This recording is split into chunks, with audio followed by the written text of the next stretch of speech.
En el capítulo 15 de Job se inicia una nueva serie de diálogos entre Job y sus amigos. Dura durante 6 capítulos más hasta el capítulo 21. Aquí vuelve a hablar Elifaz por segunda vez en el poema. Y el tema que se trae entre manos Elifaz es el de siempre, que el impío forzosamente recibirá castigo. Dios no dejará a ningún impío sin castigo.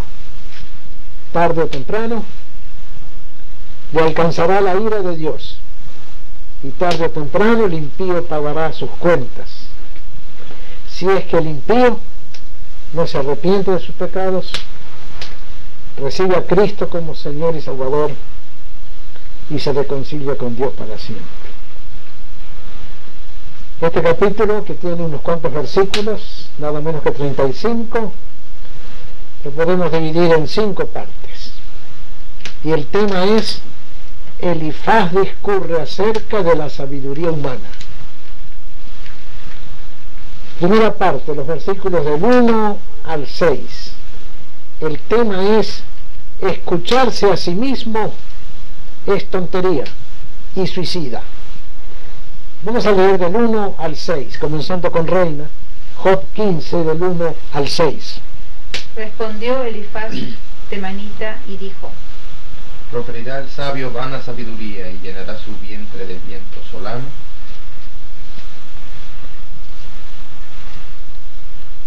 ¿Disputará con palabras inútiles y con razones sin provecho?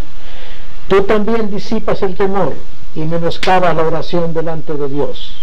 Porque tu boca declaró tu iniquidad, pues has escogido el hablar de los astutos. Tu boca te condenará y no yo, tus labios testificarán contra ti. Algunas cosas dice aquí Elifaz bastante sensatas con respecto a la sabiduría del mundo. Toda la Biblia nos dice la misma cosa, que la sabiduría de los sabios de este mundo no sirve para nada a la larga. Pero vamos a ver algunas cosas interesantes que dice Elifaz en esta parte. Primero, que los que se escuchan solo a sí mismos sin escuchar la voz de Dios se hinchan de palabras vanas. El verso 2 dice: llenará su vientre de viento solano. ¿Cuántas personas tienen una bonita manera de hablar, pero por dentro están vacíos? Nada tienen. Y en verdad es que toda la sabiduría humana es hueca. Solo la sabiduría divina revelada en la Biblia tiene relleno y tiene sustancia. Segunda cosa, tener razones que no traen provecho. Disputará con palabras inútiles y con razones sin provecho.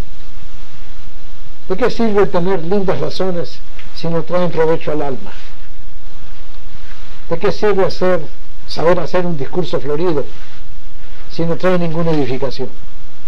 La queja de Elifaz es queja divina para mí. Dios está harto de las palabras de los sabios, que son como viento.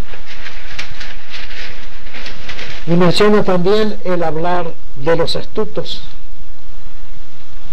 ¿Cuánta gente es muy astuta para hablar? Da la sensación de sabios, pero no lo son. Rubén Darío decía que a él cualquiera lo engañaba. El individuo más tonto lo engañaba. Y decía del mismo: tengo la ingenuidad del sabio, que nunca se percata de la astucia del político. Los políticos son astutos. Los sabios tienen palabras huecas. Solamente los predicadores del Evangelio, testigos de Dios, pueden dar palabra sazonada, palabra edificante. Pero lo más interesante de esta sección es que uno será condenado por su boca. Tu boca te condenará y no yo, dice el verso 6. Y tus labios testificarán contra ti. Esto lo dice el Señor Jesús de una manera impresionante en el Evangelio de Mateo, cuando hablando dice: por tus palabras serás condenado, por tus palabras serás justificado. Qué cosa tonta será para el hombre presentarse delante de Dios, el juez eterno, y discutir con Dios y tratar de ganarle a Dios la partida. A Dios hay que presentarse con una sola palabra: me arrepiento, Señor, perdóname. Es la manera más sensata de dirigirse a Dios. Y enseguida esta otra frase: Señor, enséñame lo que no sé. Pero ir a argumentar con Dios y buscar palabras astutas para salir disculpado, eso podrá servir en los tribunales humanos, pero nunca jamás ante el tribunal divino. Hechas estas reflexiones, pasamos a la segunda parte, que van del capítulo del verso 7 al verso 16. Y el tema de esta parte es: toda sabiduría humana es forzosamente limitada y temporal, por lo tanto es ineficaz. Sigamos leyendo desde el verso 7 hasta el verso 16. ¿Naciste tú primero que Adán, o fuiste formado antes que los collados? ¿Oíste tú el secreto de Dios y está limitada a ti la sabiduría? ¿Qué sabes tú que no sepamos? ¿Qué entiendes tú que no se halle en nosotros? Cabezas canas y hombres muy ancianos hay entre nosotros, mucho más avanzados en días que tu padre. En tan poco tienes las consolaciones de Dios y las palabras que con dulzura se te dicen. ¿Por qué tu corazón te aleja y por qué guiñan tus ojos? Para que contra Dios vuelvas tu espíritu y saques tales palabras de tu boca. ¿Qué cosa es el hombre para que sea limpio y para que se justifique el nacido de mujer? He aquí, en sus santos no confía, y ni aun los cielos son limpios delante de sus ojos. ¿Cuánto menos el hombre abominable y vil, que debe la iniquidad como agua? ¿Por qué decimos que la sabiduría humana es inútil? Porque la sabiduría humana transcurre forzosamente desde los días de Adán en adelante y no puede pasar más allá del día final. Así le dice Elifaz a Job: ¿naciste tú primero que Adán? El hombre no puede penetrar dos barreras infranqueables para él: la barrera del remoto pasado y la barrera del incierto futuro. El hombre no puede ir más atrás de Adán, ni puede ir más adelante del día final. Forzosamente su sabiduría, aunque parezca grandiosa, es sabiduría terrenal, sabiduría temporal, sabiduría meramente humana. La mejor sabiduría es saber humillarse, se lo dice Elifaz. En tan poco tienes las consolaciones de Dios y las palabras que con dulzura se te dicen. Claro, los amigos no le hablaron muy dulcemente a Job, pero por lo menos tenían la buena intención de ayudarlo. Pero si los amigos de Job no le hablaron con dulzura, Cristo sí habla con dulzura. Y los predicadores del Evangelio tienen que aprender a hablar con dulzura. Nunca hay que usar palabras ásperas contra nadie. Y lo cierto es que ningún hombre está perfectamente limpio y sano. Leamos otra vez estos versículos 14 al 16 que son tan interesantes. A ver, Miguel. ¿Qué cosa es el hombre para que sea limpio y para que se justifique el nacido de mujer? He aquí, en sus santos no confía, y ni aun los cielos son limpios delante de sus ojos. Cuanto menos el hombre abominable y vil, que bebe la iniquidad como agua. Ya aquellos hombres antiguos sabían de que no hay hombre perfecto, de que todo hombre está fatalmente manchado con una mancha, llámese pecado original, llámese imperfección, llámese desviación terca de la voluntad humana, pero todo hombre alguna mancha tiene en su vida y en su carácter. Y Elifaz dice, ni aun los cielos son limpios delante de él.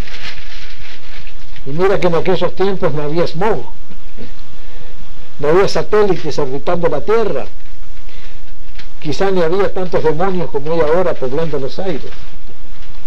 Pero Elifaz dice, ni aun los cielos son limpios delante de Dios, y tú quieres ser limpio. Qué tontería es creerse puro y perfecto, cuando la Biblia dice, ciertamente, no hay hombre justo sobre la tierra que haga bien y nunca peque. Así que puesto que ningún hombre es enteramente limpio, ningún hombre tiene perfecta sabiduría por sí mismo, por sí solo. Dios tiene que dársela. Si Dios no nos ilumina y nos salva, nadie será salvado.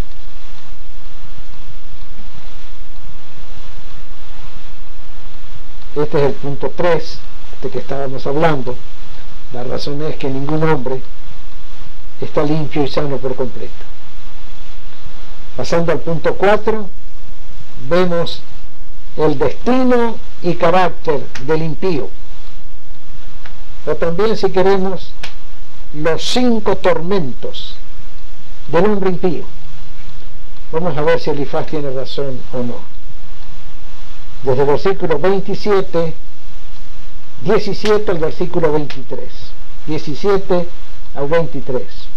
Escúchame, yo te mostraré y te contaré lo que he visto. Lo que los sabios no contaron de sus padres y no lo encubrieron. A quienes únicamente fue dada la tierra y no pasó extraño por en medio de ellos.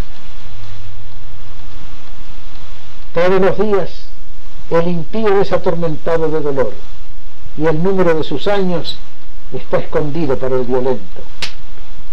Estruendos espantosos hay en sus oídos, y en la prosperidad el asolador vendrá sobre él. Él no cree que volverá de las tinieblas y descubierto está para la espada. Vaga alrededor tras el pan, diciendo, ¿en dónde está? Sabe que le está preparado días de tinieblas. Tribulación y angustia le turbarán, y se esforzarán contra él como un rey dispuesto para la batalla. Por cuanto él extendió su mano contra Dios y se portó con soberbia contra el Todopoderoso. Hasta ahí nomás. Bueno, aquí tenemos varios tormentos del impío. Número 1, lo atormenta el dolor. Todos sus días el impío es atormentado de dolor. No todos los impíos que hay en el mundo actualmente, en este mero día, están sufriendo dolor. Muchos están pasando la buena temporada de su vida. Están sanos, están ricos, están en fiestas, están en poder. Pero ¿cuántos hombres impíos están siendo atormentados por dolor? ¿O dolor físico o dolor moral? ¿Cuánta gente está hoy en cama, está presa? ¿Cuánta gente está en hospitales? ¿Cuánta gente está bajo proceso? ¿Cuánta gente está condenada a muerte? ¿Cuánta gente anda repobre,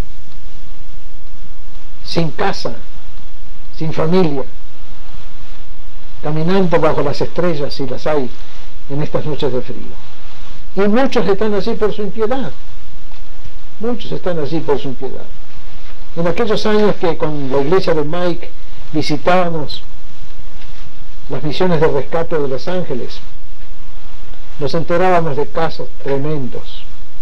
Hombres que estaban allí deshechos, destrozados por el licor, por la droga, o si no, arruinados económicamente a causa de un divorcio. Profesionales, hombres profesionales, hombres con títulos universitarios que en un tiempo estuvieron muy bien, pero a causa de su impiedad fueron a parar a una misión de rescate, donde les daban una taza de café con leche, un pan y una cama, si había cama, porque cuando se acababan las camas les daban una frazada y se acostaban en el piso. Muchas veces fuimos con los jóvenes de la iglesia a predicar a esas misiones de rescate. Hombres impíos perdieron todo en la vida y arrastraban una existencia miserable. El gobierno les daba $80 por semana y se lo gastaban todo, invariablemente, en licor.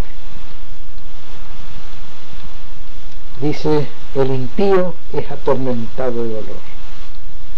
Segunda cosa, lo atormenta la conciencia. Verso 21, léanlo de nuevo. Estruendos espantosos hay en sus oídos. En la prosperidad el asolador vendrá sobre él. ¿Qué estruendo espantoso puede haber en los oídos interiores sino en los gritos de la conciencia? El clamor de la conciencia cuando la tiene. Al impío lo atormenta su conciencia. Muchos hombres que han cometido un mal, al parecer están viviendo todavía en medio de prosperidad. Hacen sus negocios, ganan su dinero, tienen sus propiedades, hacen sus paseos, toman sus vacaciones, pero la conciencia allí, que nunca calla, les está diciendo, pagarás algún día, pagarás algún día. Y aunque la conciencia habla a veces muy suavemente, siempre es un grito espantoso en el alma del individuo. También lo atormentan los asoladores en el mismo verso 21. En la prosperidad el asolador vendrá sobre él. Una versión dice, en medio de su tranquilidad lo agarrará el asaltante.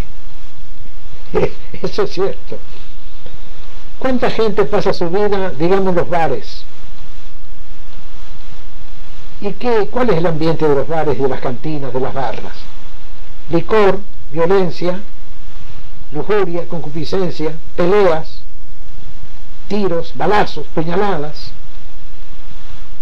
ambulancias que corren con las sirenas aullando, la policía que interviene, retiran 2 o 3 muertos y el resto va para la policía.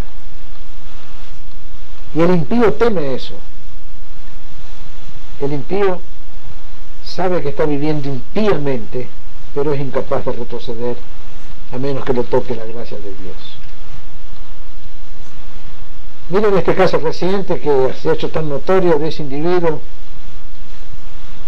de sangre hispana, porque tiene apellido hispano y nació en Texas, que furioso porque no lo atendían en el Hospital General de Los Ángeles, empezó a los tiros e hirió gravemente a 3 médicos.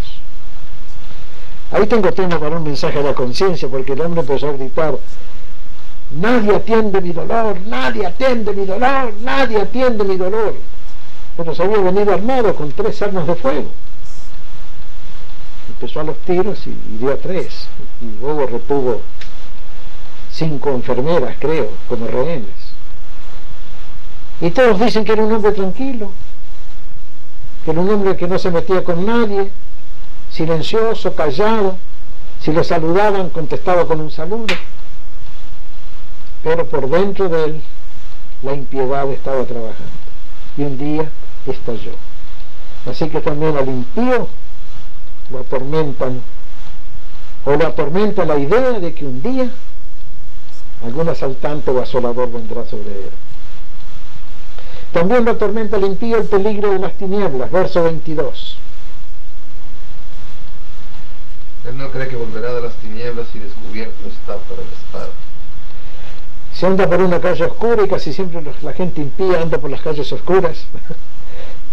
Siempre están temiendo un asalto. Siempre están temiendo una puñalada por la espalda, un asalto, un balazo en la oscuridad. No, el impío no lleva una vida feliz. Aunque gane millones como esos individuos que son los reyes, los varones del narcotráfico, ganan una fabulosa cantidad de millones. Hubo un narcotraficante que le ofreció a Bolivia pagarle toda la deuda externa. Tenía más plata que el propio país, pero no lleva una vida tranquila. Vive rodeado de guardaespaldas porque teme que lo maten. Cualquier ruido lo asusta. Si vuelan helicópteros por encima de su casa, ya piensa que es la policía. No viven tranquilos. La impiedad nunca producirá felicidad, jamás. Y por último, tiene el temor de las tormentas, de las tinieblas eternas. En el verso 23. Vaga alrededor tras el pan diciendo, ¿dónde está? Sabe que le está preparado día de tinieblas. Si lo asustan las tinieblas de las calles, mucho más lo asustan las tinieblas eternas. Aunque no quiere pensar en el día de la muerte, aunque no quiere pensar en el día del juicio final, aunque no quiere pensar en la condenación eterna, todo hombre sabe de que un día tendrá que enfrentarse con el juez. Y si se enfrenta con el juez sin un buen abogado, pobre de él. Pero gracias al Señor porque nosotros tenemos un buen abogado. Un buen abogado que nos va a arreglar todos los asuntos delante del Señor, de Dios. Y nos va a sacar justificados y nos va a llevar con Él al cielo. Pero el impío vive atormentado. El impío, repito, siempre tiene el temor del día final, el temor de la muerte. Puede negar a Dios, puede negar la Biblia, puede burlarse de los predicadores, pero no hay hombre que esté tranquilo con respecto al día de su muerte, a menos que se haya reconciliado con Dios a través de Jesucristo. Y quizá la mejor señal de que una persona se ha convertido es que le pierde temor a la muerte. Y más aún, en lugar del temor a la muerte que lo ha tenido toda su vida por naturaleza, ahora tiene la esperanza de la resurrección y de vivir con Cristo en la eternidad. Pero bien dice Elifaz, le atormenta el día de las tinieblas. Sabe que le está preparado el día de las tinieblas. Ahora veamos la quinta sección. Como es un poco larga, vamos a leerla toda. Quinta sección que titulamos Malas cosechas para el impío. Va desde el versículo 24 hasta el versículo 33. Del 24 al 33, otra vez leemos un versículo cada uno. Tribulación y angustia le turbarán, y se esforzarán contra él como un rey dispuesto para la batalla. Por cuanto él extendió su mano contra Dios y se portó con soberbia contra el Todopoderoso. Corrió contra él con cuello erguido, con la espesa barrera de sus escudos. Porque la gordura cubrió su rostro e hizo pliegue sobre sus ijares.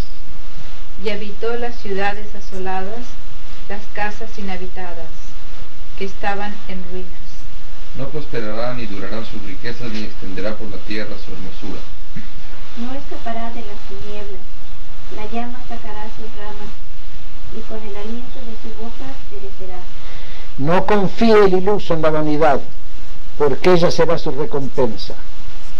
Él será cortado antes de su tiempo, y sus renuevos no reverdecerán.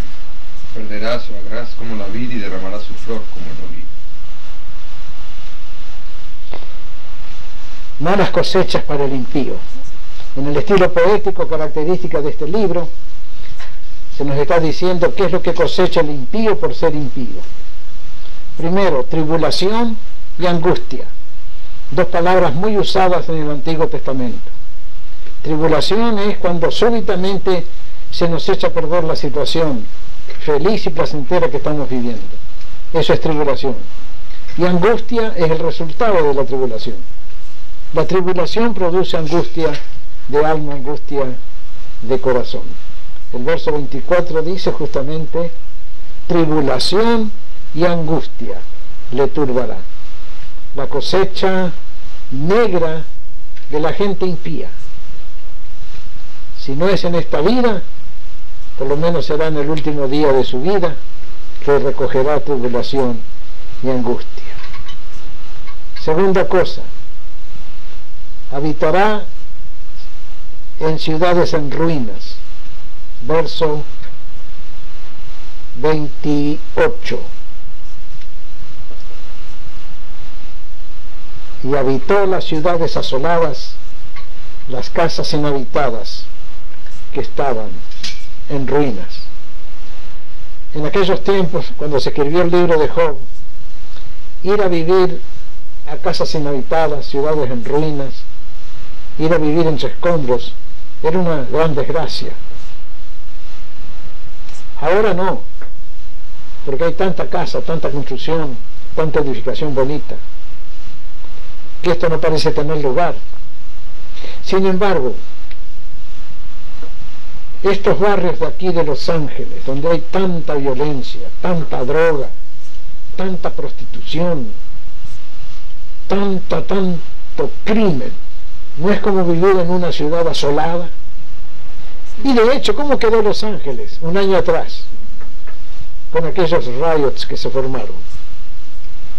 Una ciudad moderna de un país civilizado que pretende ser el país líder de las demás naciones del mundo. Se vivieron 4 o 5 días de verdadera tribulación y angustia, con gente como loca, como demonios, lanzados a la calle a destruir todo. ¿Qué fue lo que movió a toda esa gente a quemar 3.300 casas y perder $100 millones? La impiedad, la impiedad. Yo siempre pienso que con el asunto de este negro King pudo haberse hecho un acto cultural para protestar delante del mundo la injusticia cometida con el hombre. Un acto cultural en un gran teatro de Los Ángeles, con intervención de los mejores artistas, negros o blancos, con discursos hechos por políticos, por sociólogos, por psicólogos, por ministros religiosos.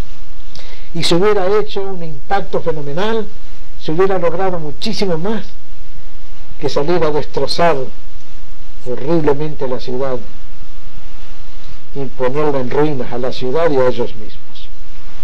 Parece que Elifaz sabía lo que hace la gente impía cuando se lanza a destruir la ciudad.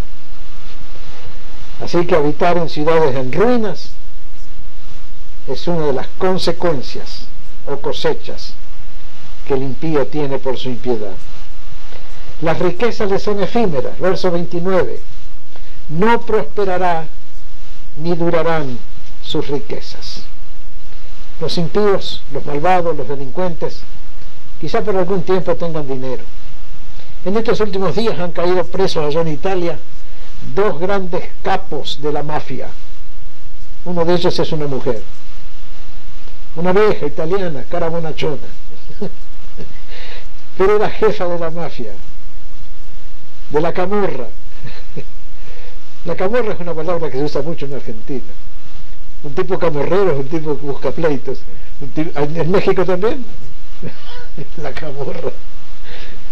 Pues esta mujer era jefa de la camorra siciliana o napolitana, pero ahora está presa y esperamos que pague todos sus crímenes. Cuarta cosa, su salud se quemará como la paja. Verso 30. No escapará de las tinieblas, la llama secará sus ramas y con el aliento de su boca perecerá. También en lenguaje poético dice: la llama secará sus ramas. La fiebre, la infección, el cáncer destruirá sus miembros y con el aliento de su propia boca perecerá. El propio engaño de su boca lo va a engañar. Verso 31. No confíe el iluso en la vanidad, porque ella será su recompensa. Una versión dice: no confíe el iluso en el engaño, porque el engaño será su cosecha. Es así, la gente muy mentirosa, muy engañadora, termina no creyendo a nadie, y esa es su mayor desgracia. Le miente a todo el mundo, desconfía de todo el mundo, y no le cree a nadie, y vive mintiendo y engañándose.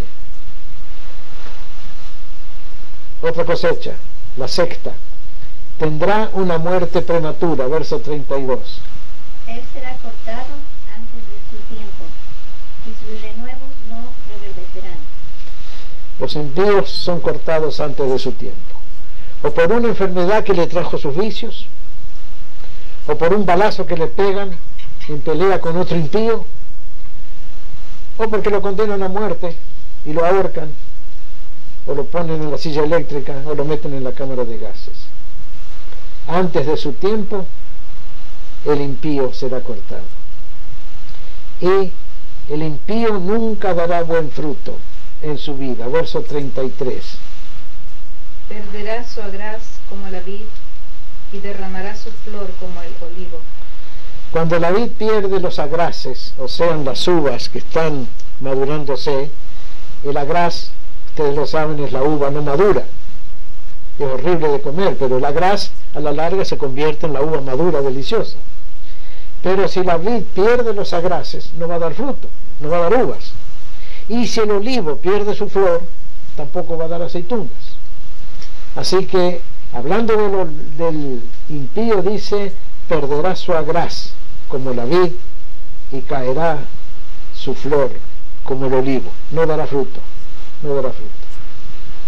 ¿Qué fruto divino da el hombre impío, la mujer impía? Ninguno, absolutamente. Sus frutos son frutos amargos. La boca del impío, dice el libro de Proverbios, será llena de cascajo. ¿Usan esa palabra en México, la palabra cascajo? Sí. En la Argentina se usa mucho. Para hablar de una cosa muy vieja, Es basura, ¿no? muy rota, hecha basura. Así será el impío. No dará nunca buen fruto. Su vida será una ruina. Y por último, en los versículos 34 y 35, tenemos la visión apocalíptica del final general. ¿Quién lee 34 y 35? Porque la congregación de los impíos será asolada y fuego consumirá las tiendas de soborno. Concibieron dolor, dieron a luz iniquidad y en sus entrañas traman engaño. Fuego consumirá las tiendas del soborno. Fuego consumirá las moradas del engaño, dice otra versión. Así termina este segundo discurso de Elifaz, cuyo tema fue la sabiduría humana, inservible e inútil. Que Dios los bendiga y hasta la próxima.